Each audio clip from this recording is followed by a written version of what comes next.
नमस्कार साथियों। हम पढ़ रहे थे कम्युनिज्म, साम्यवाद।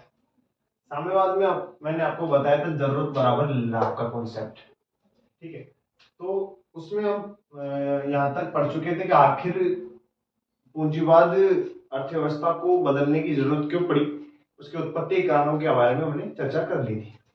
उसके बाद में हम पढ़ते हैं कि पूंजीवाद को रिप्लेस करने की कल्पना किसने की? कार्ल मार्क्स ने। अपनी एक पुस्तक थी, इन्होंने अपनी एक पुस्तक लिखी, कम्युनिस्ट मैनिफेस्टो। कम्युनिस्ट मैनिफेस्टो जो इनकी पुस्तक 1848 में प्रकाशित हुई, जिसके अंतर्गत इन्होंने कैसे समाज की कल्पना की वो देखते हैं। ये मानते थे कि एक ऐसी समाज की रचना की जाए, एक ऐसी दुनिया की रचना बसाई, ऐसी दुनिया बसाई जाए जिसमें अमीर और गरीब लोगों का अंतर न हो, यानी सभी मानव जो इस दुनिया में है वो समान रहे, कोई अमीर ना हो, कोई गरीब ना हो। ठीक है, और दूसरी चीज कि जो उत्पादन के साधन है, जो उद्योग है, किसी भी प्रकार का उद्योग है जहां किसी भी प्रकार का उत्पादन होता है, खनन होता है, कुछ भी उद्योग प्रणालियां हैं, उन पर किसका स्वामित्व हो? जनता का स्वामित्व, मतलब उनके ऊपर अधिकार जनता का हो, सबका अधिकार हो, कोई ऊंचा ना हो, कोई छोटा ना हो, कोई बड़ा ना हो ना कोई छोटा ना हो।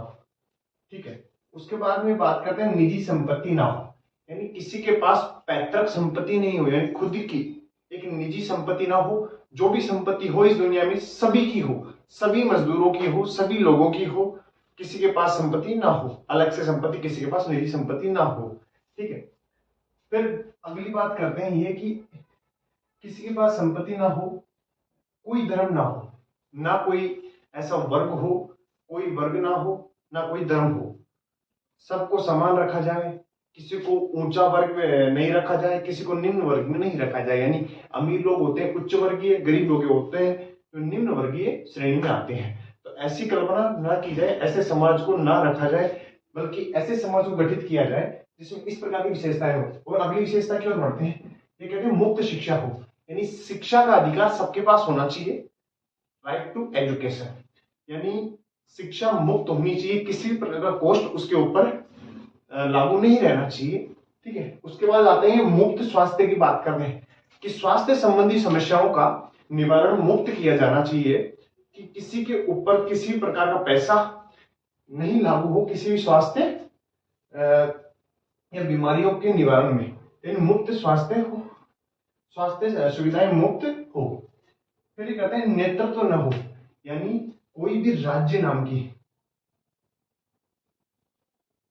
राज्य सरकार जो नेतृत्व करती है, क्योंकि राज्य के नाम से ही क्या होता है? शोषण होता है। जब कोई नेतृत्वकारी संस्था होती है, जो जैसे देश का सरकार होती है किसी भी देश में, तो क्या करती है? शोषण करती है, अपने फायदे ढूंढने लगती है। ठीक है, जैसे पूंजीवाद में हमने पढ़ा था, अपने शोषण हो जाता है, अपने फायदों के लिए वो जनता का शोषण करती है, जनता का दुरुपयोग करती है, अधिक काम करवाना, इस प्रकार की समस्याएं उत्पन्न हो जाती है। तो ये कहते हैं कि एक ऐसा समाज हो जिसमें अमीर गरीब में अंतर ना हो, उत्पादन पे जो उत्पादन के साधन है, उद्योग सब पे जनता का अधिकार हो, किसी के पास कोई निजी संपत्ति ना हो, मुक्त शिक्षा हो, मुक्त स्वास्थ्य हो, और कोई धर्म ना हो कि धर्म के नाम पे किसी के साथ भेदभाव, ऊंच नीच की कल्पना नहीं की जाए, ऐसी से कल्पना नहीं की जाए, और कोई नेतृत्वकारी संस्था ना हो जो नेतृत्व करे किसी भी स्थान विशेष या क्षेत्र विशेष पर।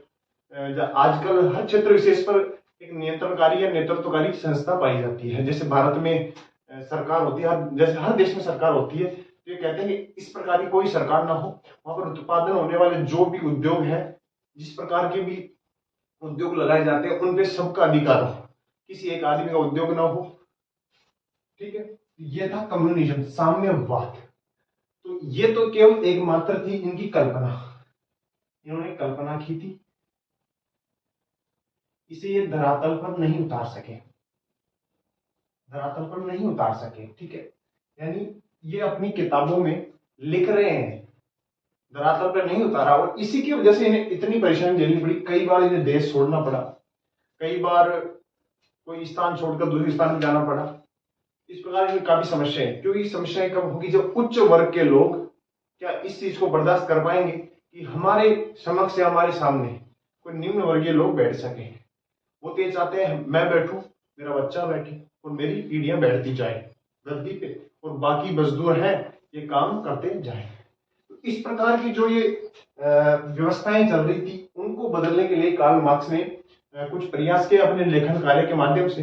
इन्हें कम्युनिस्ट मैनिफेस्टो नामक पुस्तक लिखी जिनमें इन्होंने एक ऐसे समाज की कल्पना की जिसमें इस प्रकार की तमाम विशेषताएं मौजूद हो। ठीक है, और इन्होंने एक अपनी पुस्तक और लिखी जिसका नाम है दास कैपिटल।